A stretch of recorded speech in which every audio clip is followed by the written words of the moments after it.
નમસ્કાર મિત્રો, કેમ છો? કાચો ગુજરાતીના આપ સૌને જય શ્રી રામ.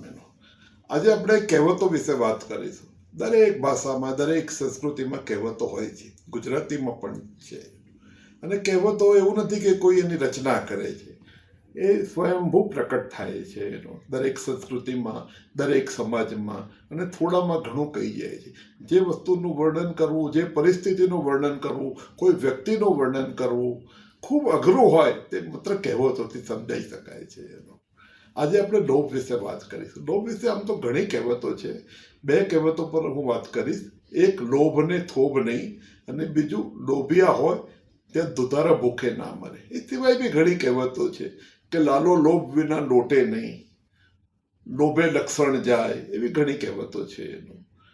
તો લોભને થોભ નહીં એટલે કે અંગ્રેજીમાં એક કહેવત છે કે ભાઈ, needs can be satisfied, grids cannot બી. એટલે કે જરૂરિયાતો પૂરી થઈ શકે પણ લોભ પૂરો ના થઈ શકે.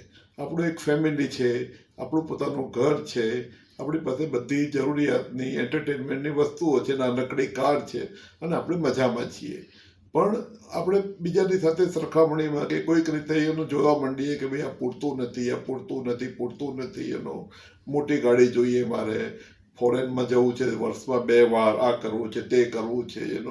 પેલા લોકો તો આગળ વધી ગયા, હું પાછળ રહી ગયો. એવા જો લોભના ચક્કરમાં પડશો તો બરબાદી સિવાય કંઈ થવાનું નથી એનું. એવું નથી કે તમે અચીવ નહીં કરી શકો, તમે પ્રાપ્ત કરી શકશો, પણ એ જે માઇન્ડસેટ જે તમને પ્રાપ્ત થશે, એ મનોદશા એ તમને કદી સુખી નહીં થવા દે. લોભ ક્યારેય માણસને સુખી નથી થવા દે. એ હંમેશા મનુષ્યને રેસ્ટલેસ રાખે છે એનું. લોભથી દૂર રહેવું એનું. આપણે ઘણી બધી વાર્તાઓ સ્કૂલમાં ભણી ગયા છે, લોભિયા શેઠિયાઓની. એનું કે મને યાદ છે કે એક વાંસળી વગાડવાળો આવેલો અને એણે ખૂબ મહેનત કરી, જુદી જુદી વાંસળી વગાડી, પણ શેઠે એમને કંઈ ના આપ્યું. અને પછી કહેલું કે સાંભેલો વગાડે તો હું કંઈક આપું તને. એટલે શું છે કે તમારી પાસે કરોડો રૂપિયાનો ભંડાર પડ્યો હોય, પણ તમે 5 પૈસા 10 પૈસા બી છૂટે નહીં બીજા માટે એનો.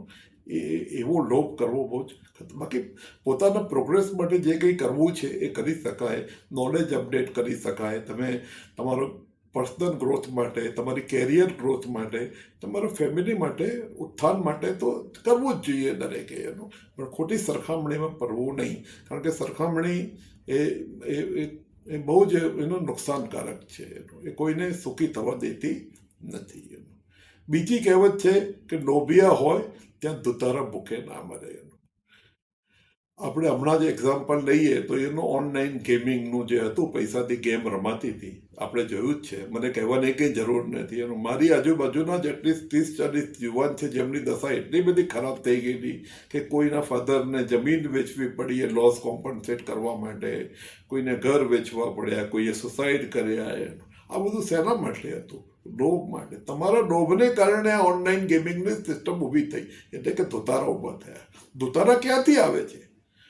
લોભીઓ હોય તો જ દુતારો આવે, બાકી દુતારા માટે સમાજમાં કોઈ જગ્યા જ નથી એનું. એટલે આપણો લોભ જોઈને જ દુતારા ઉત્પન્ન થાય છે. આ બધા સ્કેમસ્ટર્સ કેમ આવે છે? આપણને લોભ છે, કોઈને કોઈ સ્કીમમાં આપણે પૈસા કમાઈ લઈએ. શેર બજારમાં રહેવું બરોબર છે, પણ એફએનડો એક એવી વસ્તુ છે કે જે એનો લોભને પ્રોત્સાહન આપે છે, અને 95% લોકો એમાં નુકસાન જ કરતા હોય છે લોભના ચક્કરમાં આવીને. ને એ બહુ રિસ્કી છે એનું. આપણે ટાઈમ ફ્રેમમાં જોવું જોઈએ કે આપણે ગઈકાલે કેવા હતા, વર્ષ પહેલાં કેવા હતા, 5 વર્ષ પહેલાં કેવા હતા, 20 વર્ષ અત્યારે કેવું છે. સંતોષ પ્રાપ્તિ થાય. લોભના 2 એન્ટીડોટ છે. એક છે સંતોષ. ધારો કે સંતોષની મનોદશા પ્રાપ્ત ના થાય તો શું કરવું? તો લોભનો બીજો એન્ટીડોટ છે દાન. આપણે દાન કરવું જોઈએ. દાન કરવાથી લોભ ઓછો થાય છે એનો. દાન કરવાથી બીજા લોકોને તો મદદ મળે જ છે એનો, પણ આપણા મનને એવું સિગ્નલ મળે છે કે આપણી પાસે પૂરતું છે. કારણ કે જેની પાસે પૂરતું હોય એ જ દાન કરી શકાય. પરમ પૂજ્ય સ્વામી દયાનંદજીએ તો ત્યાં સુધી કહ્યું છે કે ડોનેટ ટિલ ઇટ પિન્ચીસ યુ, એટલે તમને એનો ખૂંચે ત્યાં સુધી તમે દાન કરો એનો. અને આ બધા મહાન પુરુષોએ જે ભૂતકાળમાં જે દાન કર્યા છે એને કારણે જ આપણે કમ્ફર્ટેબલ લાઈફ જીવી રહ્યા છીએ. એટલે આપણે પરંપરા ચાલુ જ રાખવી પડીએ. લોભથી છૂટવા માટે દાન કરવું જ જોઈએ. દરેક જણે પોતાની આજુબાજુ જોવું જોઈએ. જ્યાં જ્યાં જરૂરત લાગે ત્યાં દાન કરવું જોઈએ. એવી કેટલીય સંસ્થાઓ છે જે આપણી રાહ જોઈને બેઠી છે એનો. કેટલાય અનાથાલય છે એનો, કેટલી ગૌશાળા છે, કેટલી પાંજરાપોળ છે એનો, કેટલી બધી ખકડી ગયેલી શૈક્ષણિક સંસ્થાઓ છે એનો. આ બધામાં જો આપણે મદદ કરીશું, દાન આપીશું, તો એ લોકોનું જે ઉત્થાન થશે એ ગૌણ છે, આપણું જે ઉત્થાન થશે એ મુખ્ય છે એનો. એટલે લોભ દૂર કરવા માટે સંતોષ અને દાનનો સહારો લઈએ, લોભથી દૂર રહીએ, નહીં તો જીવનનો નાશ થઈ જશે. સંતોષ અને દાનને જો પકડી દઈશું તો જીવનનો ઉત્થાન થઈ જશે. આભાર. Thank you.